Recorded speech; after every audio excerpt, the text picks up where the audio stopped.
Welcome to DTV. I'm joined by Dave Misson, who'll be running through this week's injury report. Thanks for joining us, Dave. Unfortunately, some not great news. We'll start off with Jack Tringave, who's unfortunately got a foot problem and going to miss the rest of the season. Yeah, it's really terrible news. Trenners went and had a scan last night on his navicular bone in his left foot. He reported some soreness after the game on Sunday down at Casey.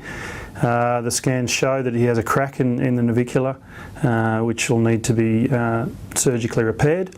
That'll happen tomorrow. And look, the expectation is that he'll miss the rest of the season. Just terrible news. It's something he had a problem with back in Christmas 2012.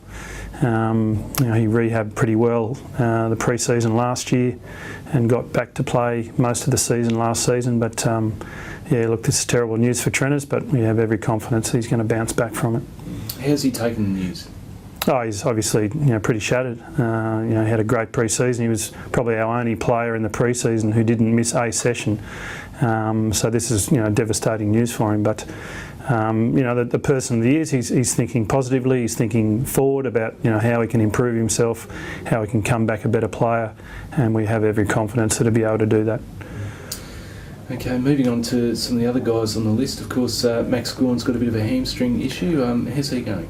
Yeah, look, I've been talking about Gawny for a few weeks now. He was really touch and go last week. We obviously erred on the side of caution. He did a big session the day that Casey actually played out at Casey Fields and, got some really good work in. We expect Max to train this week and play on the weekend. Dean Turlick hurt his groin, had to be subbed off last week. How's he feeling? Yeah, look, he's pretty good. There was no sort of muscle damage. It was more a spasm caused by, issues with his back and his glutes and his hips.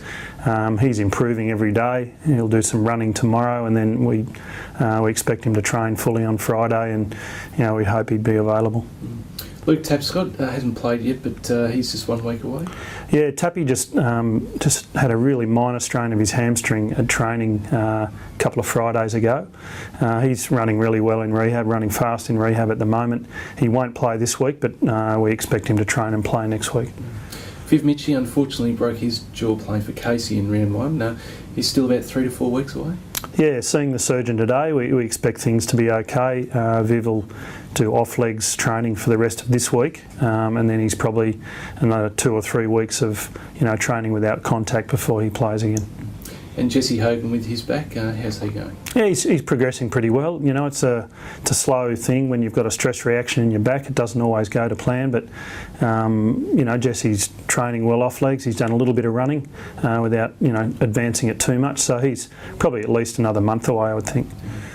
All right, mate. Well, good chatting, and some unfortunate news there with Trenners, but best of luck for this weekend, and we'll chat to you next week. Thanks, mate.